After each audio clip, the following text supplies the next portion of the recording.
How to share a Wi-Fi password on iPhone. Hey everyone, welcome back to our channel. In today's video I will guide you through the steps on how you can share a Wi-Fi password on iPhone, so make sure to watch the video till the end.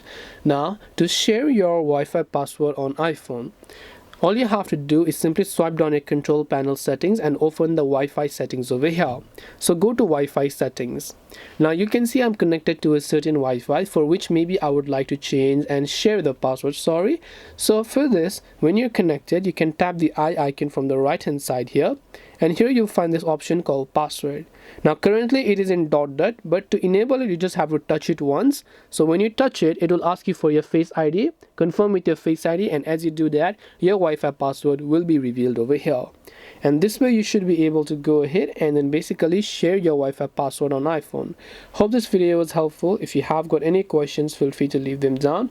Thank you for watching till the end, and see you in the next video.